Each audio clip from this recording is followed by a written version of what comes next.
નમસ્તે બાળ મિત્રો, આજે આપણે જવાહર નવોદય વિદ્યાલયની એક્ઝામની તૈયારી માટે જે પ્રથમ વિભાગ આવે છે માનસિક યોગ્યતા કસોટી, એના અમુક પ્રશ્નો છે બરાબર, એની સમજૂતી આપણે સ્ટેપ બાય સ્ટેપ મેળવીશું. તો મારી સાથે જોડાયેલા રહેજો. અહીંયા આપણે પ્રશ્નપત્રમાં 4 આકૃતિ આપણને આપેલી હોય છે. એ 4 આકૃતિમાં 3 આકૃતિ છે એ કંઈક અંશે સમાન હોય છે, જ્યારે એક આકૃતિ છે એ અસમાન હોય છે. તો જે આપણે અસમાન આકૃતિ છે, અસમાન આકૃતિ બરાબર, એ આપણે ઓળખવાની હોય છે અને એનો જવાબ છે એ આપણે જે ઓમાં સીટ હોય છે એમાં ABCD વિકલ્પ હોય છે, એમાં આપણે જે સાચો જવાબ હોય છે એમાં ઘાટું કરવાનું હોય છે. તો આપણે પહેલો પ્રશ્ન જોઈએ.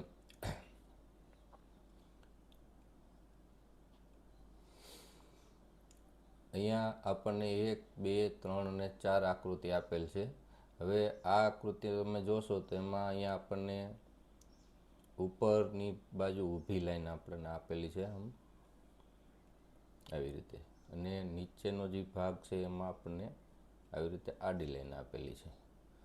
પછી આ 2 નંબરની આકૃતિ જોશો તો એમાં આપણને વચ્ચે જે લાઈન છે એને સામસામે બાજુ આવી રીતે આપણને લીટીઓ આપેલી છે બરાબર. પછી 3 નંબરની આકૃતિ જોશું તો એમાં આપણને આવી રીતે એક ત્રાંસી અને એક ઊભી, તો ત્રાંસી અને ઊભી એટલે વિરુદ્ધ જેવું થાય.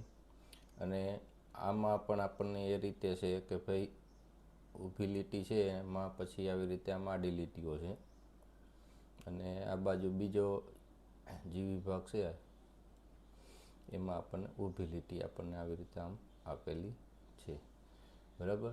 તો તમે જોશો તો એક આ આકૃતિ, પછી એક આ આકૃતિ અને એક આ આકૃતિ, એટલે કે A, C અને D બરાબર, એ કંઈક અંશે સમાન છે. કેવી રીતે સમાન છે? તો કે ભાઈ ઊભી લીટી છે ને આડી લીટી છે, પછી અહીં ક્રોસ લીટી છે ને ઊભી લીટી છે, અને આમાં આડી લીટી છે ને ઊભી લીટી. જ્યારે આ બી આકૃતિ છે એ બી આકૃતિમાં સામે લીટી છે આવી રીતે આમ બરાબર, એટલે એ આકૃતિ છે એ બીજી 3 આકૃતિથી જુદી પડે છે, એટલે આપણો જવાબ છે એ બી ઓપ્શન આવશે. ચાલો હવે પ્રશ્ન નંબર 2 જોઈએ. બીજા પ્રશ્નમાં આપણને અહીંયા તમે પહેલી આકૃતિ જુઓ તો અહીંયા આ ખૂણા ઉપર ત્રિકોણ આપેલો છે અને અહીંયા સામે પણ ત્રિકોણ આપેલો છે, એટલે સામસામા ખૂણે સમાન આકૃતિ છે એવું આ આકૃતિમાં દેખાય છે. અહીં તમે જુઓ વર્તુળ છે અને અહીંયા પણ વર્તુળ છે. બીજી આકૃતિ જોઈએ. બીજી આકૃતિમાં અહીંયા આપણને ભાગાકારની નિશાની આપેલ છે, અહીંયા પણ ભાગાકારની નિશાની આપેલ છે.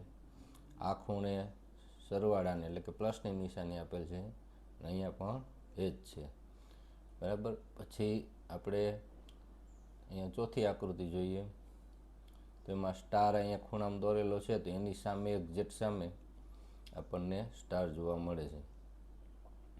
અને અહીંયા આપણે એક કમાન જેવું ચિત્ર દોરેલ છે, એની સામે એક્ઝેક્ટ સામે પણ આપણને કમાન જેવું ચિત્ર જોવા મળે છે.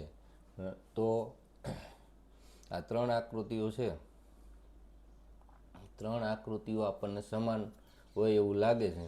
જ્યારે આ આકૃતિ જુઓ સી ઓપ્શનવાળી, એમાં તમને અહીંયા જે ચિત્ર છે એવું સામે ખૂણે ચિત્ર દેખાતું નથી, માટે અહીંયા જેવું ચિત્ર છે એવું પણ અહીંયા સામે દેખાતું નથી, માટે આપણો જવાબ છે એ સી થશે. ત્રીજો પ્રશ્ન. હવે આપણને અહીંયા અમુક આકૃતિ આપેલી છે, ખૂણાવાળી આકૃતિ છે. અહીંયા તમે જોશો તો 1 2 3 અને 4 ખૂણા છે.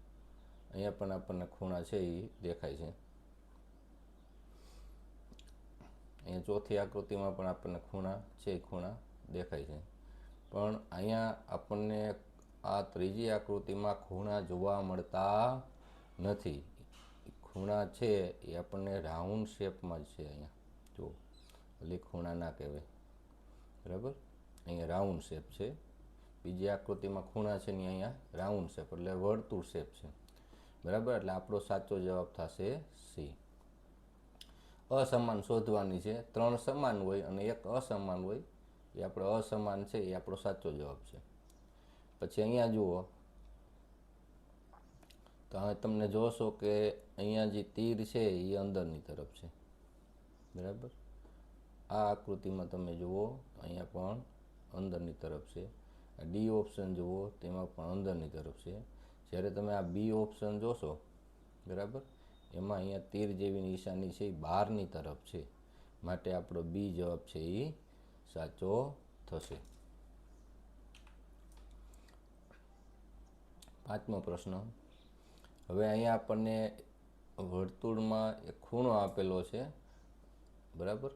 એ ખૂણામાં અહીંયા આપણને ખાટું કરેલું છે. અહીંયા છે, અહીંયા એમ જ છે અને અહીંયા પણ એમ જ છે અને અહીંયા પણ એમ છે. પણ તમને આ આકૃતિ છે, આ આકૃતિ આ ડી, બરાબર. હવે એ તમને થોડીક જુદી દેખાશે. અહીંયા તમે જો ખૂણા છે એ સમાન છે. આનો સમાન છે, આનો ખૂણો સમાન છે અને આનો ખૂણો પણ સમાન છે.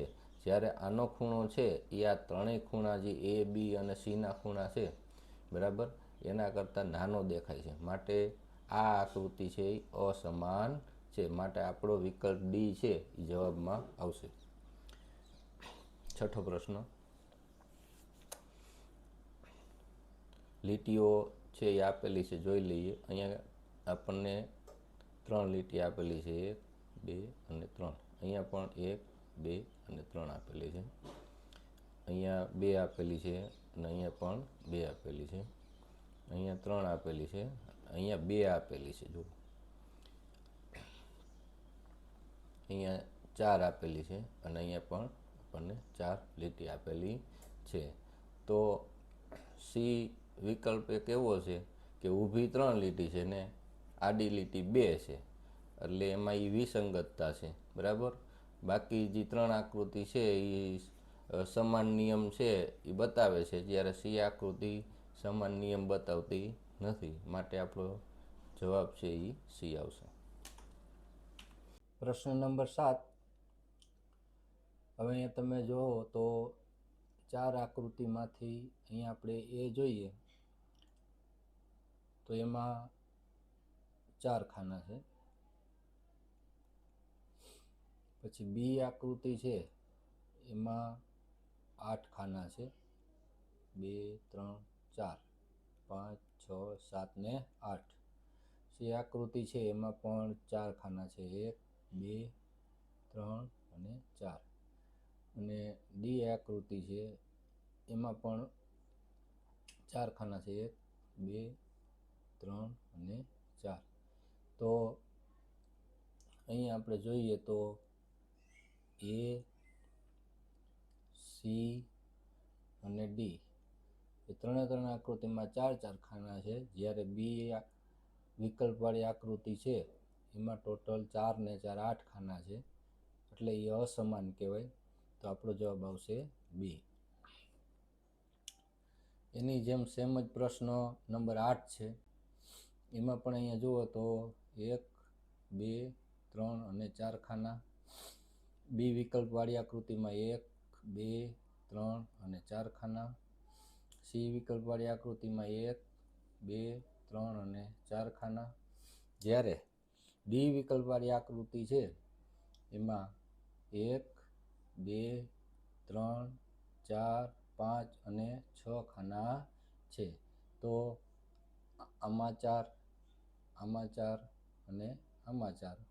અને ડી વિકલ્પવાળી આકૃતિ છે એમાં ટોટલ 6 ખાના છે, એટલે એ જુદી પડે છે, અસમાન છે, માટે ડી જવાબ છે એ આપણો વિકલ્પ આવશે.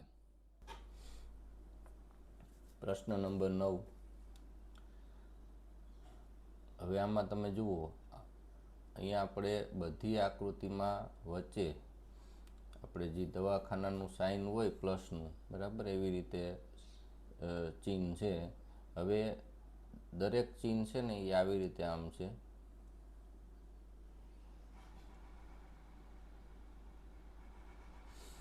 એ લાઈન છે એ તૂટક નથી.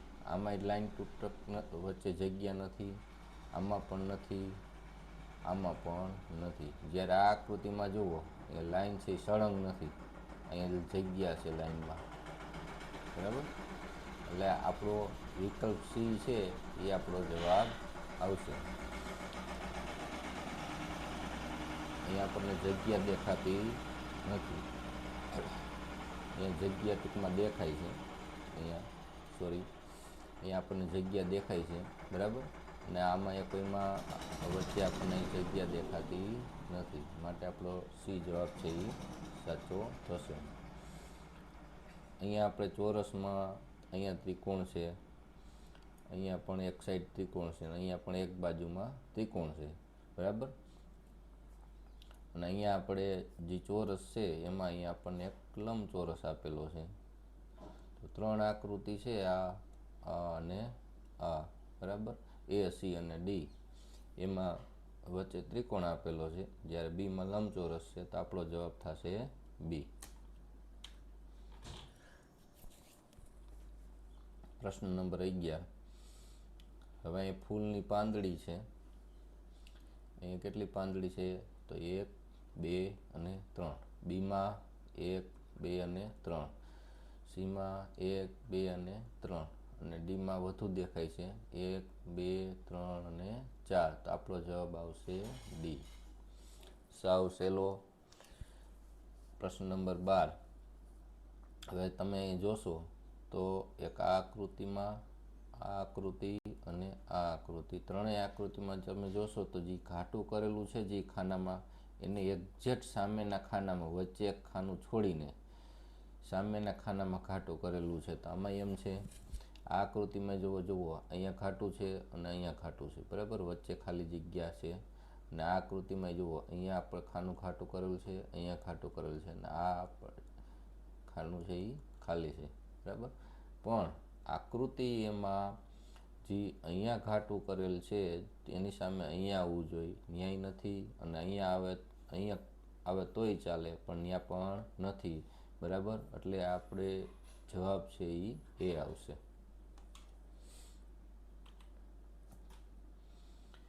પ્રશ્ન નંબર 13. હવે અહીંયા તમે જુઓ, અહીંયા આ ચોરસ છે, બરાબર, અને અંદર છે એ વર્તુળ છે. અહીંયા તમે જુઓ, અહીંયા વર્તુળ છે બહારની તરફ અને અંદરની તરફ વર્તુળ છે. તો આ સરખી પોઝિશન છે.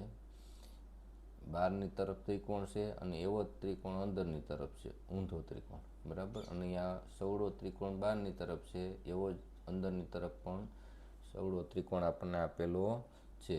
તો આ આકૃતિ અને આ આકૃતિ છે એ સમાન છે, જ્યારે અસમાન આકૃતિ આપણે શોધવાની છે, બરાબર. તો એ આવશે. શા માટે એ આવશે? તો કે ભાઈ બહારની તરફ ચોરસ છે અને અંદરની તરફ વર્તુળ છે. આગળ 14 નંબર જોઈએ. અહીંયા તમે જોશો તો અહીંયા આપણને એક ત્રિકોણ આપેલા છે અને નીચે ઘાટું કરેલ છે. આવી રીતે આમ ત્રિકોણ છે, એને સીધો કરીએ તો કંઈક આવી રીતે આમ થાય. અને આ લીટી છે ને એ જમણી બાજુ છે, અહીંયા આમાંય જમણી બાજુ છે. આ ત્રિકોણને તમે આમ સીધો કરો, ડી ત્રિકોણને, અહીંયા આ જે લીટી છે, બરાબર, એ કઈ બાજુ આવશે? અહીંયા જમણી સાઈડ આવશે. જ્યારે સી એક એવો ઓપ્શન છે, આ ત્રિકોણને તમે સીધો કરો તો જે લીટી છે ને, બરાબર, એ ડાબી બાજુ આવશે. એટલે આપણો જવાબ થશે સી. હવે આ આકૃતિમાં પણ કંઈક અંશે એવું જ છે. આ તમે સીધી કરો આકૃતિ આવી રીતે આમ સીધી કરો.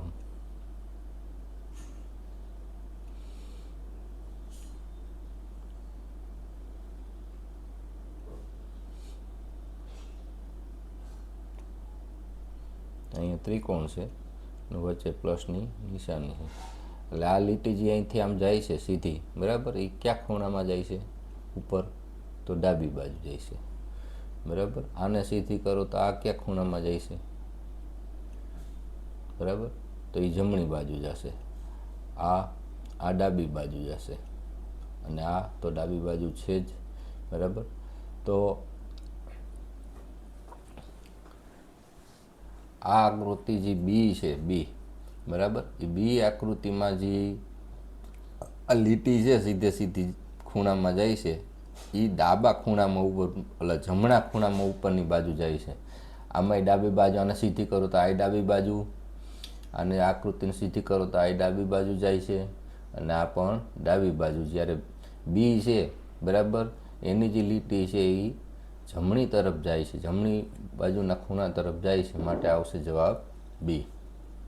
પ્રશ્ન નંબર 16. આપણને અંદર 3 વર્તુળ આપેલા છે. અહીંયા 2 વર્તુળ છેદે છે,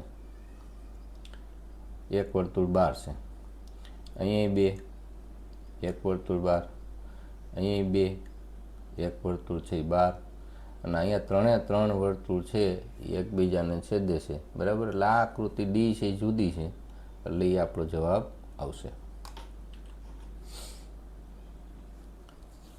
કેપિટલ અક્ષરમાં 3 અક્ષર આપણને આપેલા છે, આર, યુ અને એન. આમાં જોઈ લઈએ તો આમાંય છે આર, એન અને યુ છે. પછી આમાં તો આમાં આર નથી, એન છે અને યુ છે, અને પછી કે છે, બરાબર. અહીંયા આર છે, પછી યુ છે અને એન છે, બરાબર. તો આમાં એકમાં આર છે, એ સીમાં એક આર છે નહીં, માટે આપણો જવાબ આવશે સી.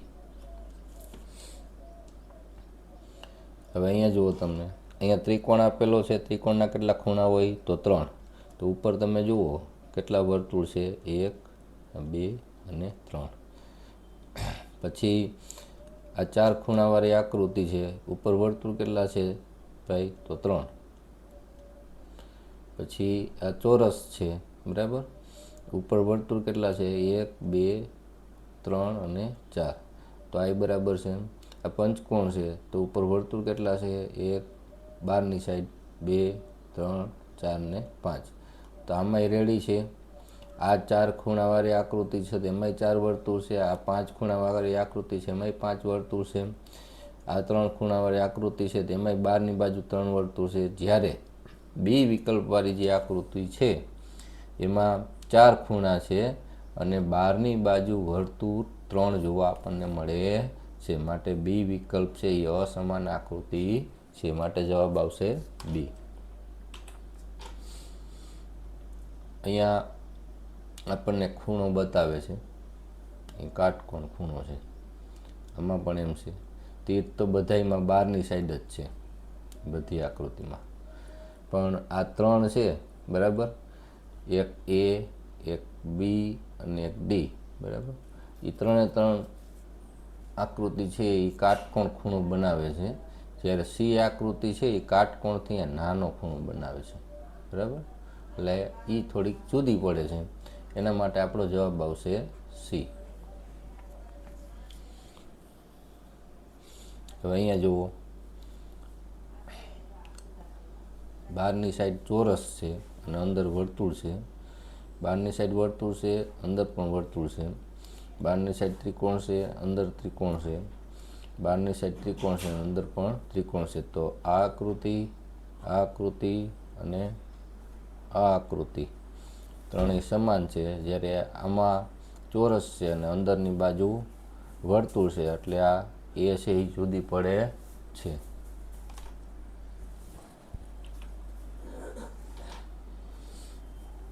એકવીસ નંબર.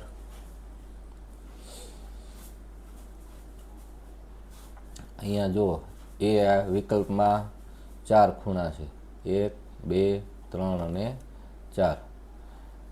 અને ઉપરની જે આકૃતિ છે એની ઉપરની એમાં 1 2 3 4 ને 5 ખૂણા છે. પછી બી જુઓ તો બીમાં આપણને વિસંગતતા જોવા મળતી નથી. 1 2 3 4 5 ને 6 તો અંદર એમ જ છે 1 2 3 4 5 ને 6.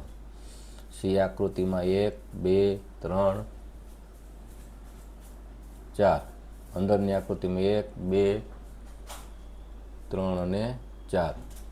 અહીંયા પણ ડી વિકલ્પમાં પણ 1 2 3 અને 4 ખૂણા, અંદર પણ ચોરસ જ છે એટલે એને 4 ખૂણા છે. તો વિકલ્પ એ એવો છે બરાબર કે અંદરની આકૃતિમાં 4 ખૂણા છે અને બહારની આકૃતિ પંચકોણ છે એટલે કે 5 ખૂણા છે એટલે એ જુદી પડે છે. તો આપણો જવાબ આવશે એ. હવે અહીંયા આપણને 22મા પ્રશ્નમાં ઉપર રેખા છે, પછી રેખાખંડ છે, રેખા છે, રેખાખંડ છે ને રેખા છે. અહીંયા રેખા છે, રેખાખંડ છે, પણ અહીંયા રેખા નથી. જુઓ અહીંયા એક જ સાઈડ તીરની નિશાન છે એટલે આ કિરણ કહેવાય. રેખાખંડ છે પછી રેખા છે. અહીંયા રેખા છે, રેખાખંડ છે, કિરણ છે, રેખાખંડ છે અને રેખા છે. અહીંયા રેખા છે, રેખાખંડ છે, કિરણ છે, રેખાખંડ છે અને રેખા છે બરાબર. તો એક આ આકૃતિમાં અહીંયા વચ્ચે કિરણ છે, એક આ આકૃતિમાં અહીંયા વચ્ચે કિરણ છે અને આ આકૃતિમાં પણ અહીંયા વચ્ચે કિરણ આપેલું છે. માટે આ ત્રણેય બી સી અને ડી સમાન છે, જ્યારે આકૃતિ એ છે એ અસમાન છે. એટલે આપણો જવાબ આવશે એ. 23મો પ્રશ્ન. અહીંયા આપણને ટપકું જોવા મળે છે ઘાટું, તો સામેના ખૂણા ઉપર પણ આપણને ઘાટું ટપકું જોવા મળે છે. અહીંયા ગુણાકારની નિશાની છે તો સામેના ખૂણા ઉપર પણ ગુણાકારની નિશાની છે. અહીંયા વિસંગતતા છે. જુઓ અહીંયા ગુણાકારની નિશાની સાઈડમાં આપેલી છે, અહીંયા ગુણાકારની નિશાની એક બાજુ આપેલી છે, અહીંયા ગુણાકારની નિશાની એક બાજુ આપેલી છે. તો આ ત્રણે આકૃતિ એવી છે કે જેમાં એક બાજુની સાઈડ આપણને ગુણાકારની નિશાની જોવા મળે છે, એવી જ રીતે સામેની બાજુ આપણને ઘાટા ટપકા જોવા મળે છે. બરાબર, સમજી ગયા ને? તો આ એક સાઈડ આપણને ગુણાકારની નિશાની અને સામેની બાજુ ઘાટા ટપકા. તો આ ત્રણે આકૃતિ છે એ સમાન છે અને આપણે શોધવાની છે અસમાન આકૃતિ. તો અસમાન આકૃતિ એ વિકલ્પવાળી થાય કારણ કે એમાં ગુણાકાર નિશાની સામે છે. તો આપણો જવાબ આવશે એ. પ્રશ્ન નંબર 24. હવે અહીંયા જુઓ તમે, તીરની નિશાની બહારની તરફ જાય છે તીર, બરાબર. અહીંયા અંદરની તરફ જાય છે, અહીંયા બહારની તરફ જાય છે, અહીંયા બહારની તરફ જાય છે, બરાબર. તો આ વિકલ્પ બી છે બરાબર, એમાં આકૃતિ છે એ એના જે તીરની નિશાની છે એ અંદરની તરફ જે ચોરસ છે એ બાજુ જાય છે અને બાકીના જે વિકલ્પો છે એ સી અને ડી એમાં બહારની તરફ જાય છે. તો આપણે બી આકૃતિ છે એ જુદી પડે છે એટલે આપણો જવાબ આવશે બી. તો આજના વિડીયોમાં આપણે આ 24 પ્રશ્નોની સમજૂતી મેળવી, બરાબર. એનો અભ્યાસ કરી લેજો. ફરી પાછા બીજા વિડીયોમાં મળીશું.